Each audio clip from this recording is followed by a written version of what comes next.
미군은 일본의 기습 공격으로 판단하고 대공포 사격을 가했지만 얼마 지나지 않아 기자회견이 열리면서 프랭크 녹스 해군 장관은 다음과 같은 발표를 하게 됩니다. 이 사건은 해안 지역에 배치된 풍선 형태의 기상 관측 기구를 적의 전투기로 오인하여 발생한 해프닝으로 공황 상태와 불안감, 전쟁 신경증으로 인한 거짓 오보라고 평가했습니다. 그러나 전쟁 장관인 헨리 스팀스는 도심 상공에 15대의 비행물체가 출현한 것은 맞으나 미군의 항공기는 아니며 어떤 항공기였는지는 알 수 없었다고 주장했습니다. 이어 스팀스는 이 비행기들이 공황을 일으키기 위한 심리전의 유발로 적군이 운용하는 상업용 비행기일 수 있다는 의견을 제시했습니다. 육군 참모총장인 조지 마샬 장군이 프랭클린 루스벨트 대통령에게 보고하기 위한 내용 기록에 의하면 당시 지역 방위군은 그 물체가 일본군 비행단인 줄 알았으나 그렇지 않다는 사실이 밝혀졌다고 했습니다.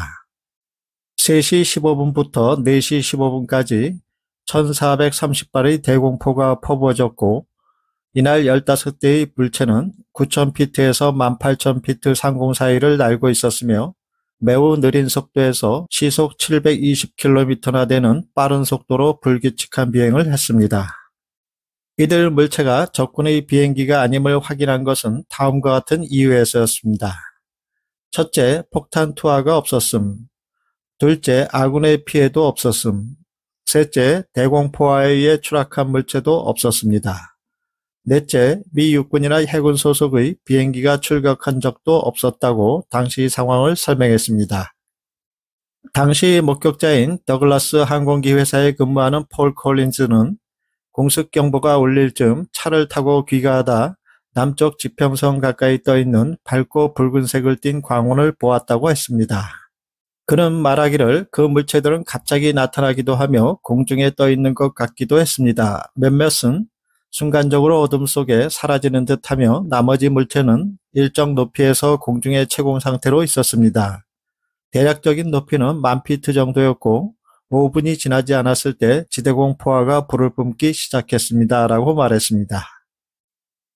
다른 가정으로는 일본군의 비밀 무기일 가능성으로 적국의 스파이 정찰기가 대공포화의 위치나 등락관제 상황, 아군의 경보 속도 등을 정찰할 목적으로 띄웠으리라는 것이 가장 합리적인 것으로 결론을 뒷받침해 주는 듯 했습니다.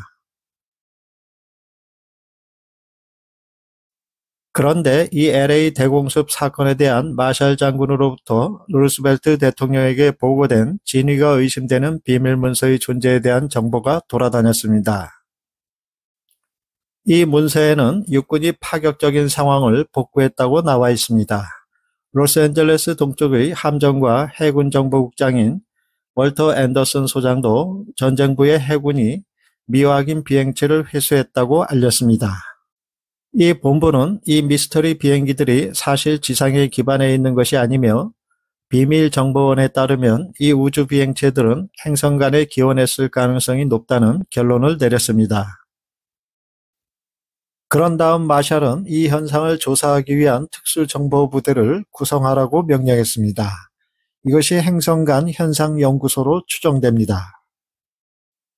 공군 방첩국에 따르면 IPU가 존재하고 UFO 보고서를 어느 정도 조사해 본 것 같지만 로스앤젤레스 사건과 어떤 관련이 있는지 또는 1942년에 존재했는지는 알 수 없었습니다. 당시 촬영된 현장의 사진은 후에 전 미 해군 소속 광학물리학자이자 세계적인 UFO 사진 분석 전문가인 브루스 맥카비 박사의 분석을 거치게 됩니다. 사진을 분석하기 위해서는 사실적인 상대적 이미지를 얻기 위해 네거티브 원본과 필름 이미지 밀도, 이미지를 구성하고 있는 빛들 사이의 관계에 대한 감마 수치를 조정할 필요가 있었습니다. 물체의 형태는 과다 노출로 인해 분간하기가 매우 어려웠고 카메라의 셔터 속도도 모르는 상태였습니다. 사진에서 보듯이 서치라이트 빛들 속에 투영된 물체의 상이 어렴풋이 나타나 보이고 있음을 알 수 있습니다. 주변에는 타원형이 밝은 구체로 추정되는 광원이 보이며 중심부의 물체의 형태는 도명의 물체로 추정되었습니다. 맥카비 박사는 사진 속 물체가 탐조등 빛이 구름에 반사되어 나타난 현상이나 다른 자연현상이 아니라 실제 하늘에 떠 있었던 고체 물체임을 강조했습니다. 경보가 해제되면서 군 당국은 즉시 추락한 비행기들의 잔해를 수거하기 위해 LA 전역을 수색하기 시작했습니다. 하지만 비행체들의 잔해를 전혀 찾을 수 없었다고 했습니다. 그날 출현한 물체는 과연 무엇이었을까요? 이 사건의 가장 설득력 있는 설명 중 하나는 기상관측용 풍선설입니다. 당시 군은 기상 상태를 파악하기 위해 여러 개의 기상관측 풍선을 띄웠는데 이 풍선들이 레이더에 잡히고 목격자들에게 식별되지 않는 물체로 오인되었다는 것입니다. 특히 산타모니카 상공에서 붉은 조명탄을 단 풍선이 목격된 것이 포격의 시작이었다는 주장도 있었습니다.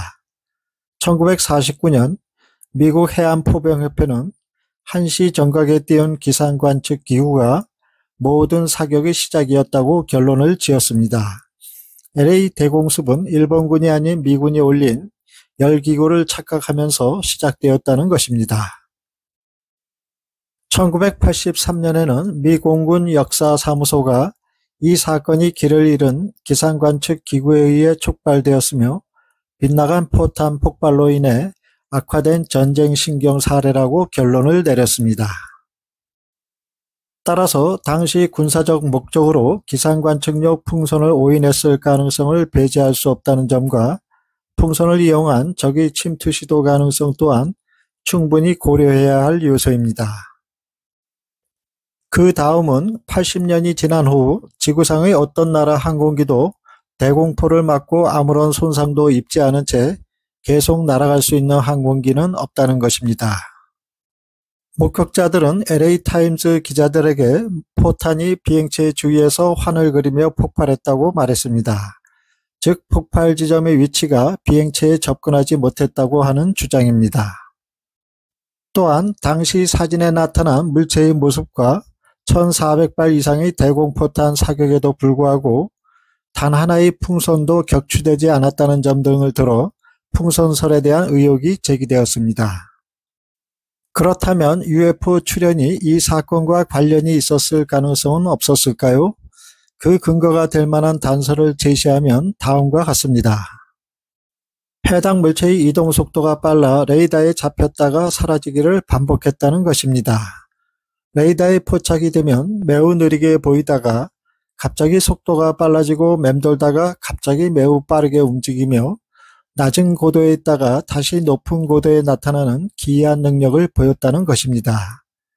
물체가 8개의 서치라이트에 의해 과다 노출되어 어떤 물체인지 식별할 수 없었다는 점입니다. 이 사건과 관련한 흥미로운 정보로 마샬 장군으로부터 루스벨트 대통령에게 비밀리에 보고된 외계과학과 기술특별위원회라는 제목의 문서에 따르면 회수된 물체는 어떤 전통적인 항공기와도 닮지 않았으며 이 물체들이 무엇이든 행성간에서 온 것으로 추정된다고 설명했습니다. 이 문서의 성격으로 보아 미군은 지구가 지적 생명체가 살 수 있는 유일한 곳이 아니라는 생각을 받아들이고 있는 것으로 보입니다.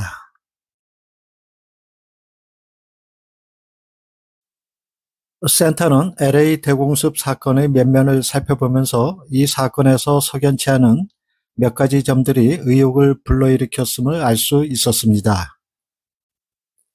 첫째, 무려 1시간 가까이 대공포와의 집중적인 사격이 타겟에 가해졌었다는 사실입니다. 이것은 물체가 대공사격의 사정권 안의 공중에서 긴 시간 동안 채공했었다는 사실을 입증합니다. 만약 물체가 적국의 항공기였다면 임무를 재빠르게 수행하고 LA 상공을 벗어날 수 있는 충분한 시간이었음에도 무차별 대공사격의 촘촘한 거미줄망에 머물면서 단 한 발도 맞지 않은 채 해당 지역 상공에 채공한 점은 설명이 안 됩니다. 더군다나 물체는 치명적인 위험한 상황에서도 1시간에 걸쳐 완전히 무방비로 노출된 상태였습니다.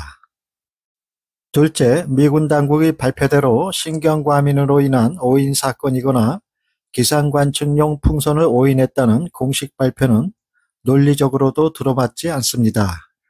분석 결과 사진에 나타난 물체의 형태는 당시 일본군 항공기와는 다른 비정상적인 형태를 띠고 있음을 알 수 있고, 또한 탐조등 불빛 속에서 물체의 움직임 궤적이 당시 항공기술로는 설명하기 어려운 변칙적인 기동성을 보였다는 점입니다.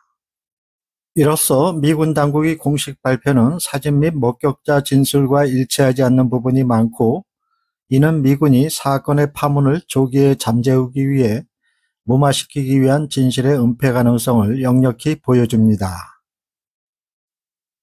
따라서 센터는 최종 LA 전투 사건의 진실이 항공기 또는 풍선의 오인에서 비롯되었다는 미군 당국의 발표가 실제 상황과 어긋난 단서들이 분명하게 드러난다는 점에서 IFO가 아닌 UFO일 가능성이 높다는 점을 제시합니다.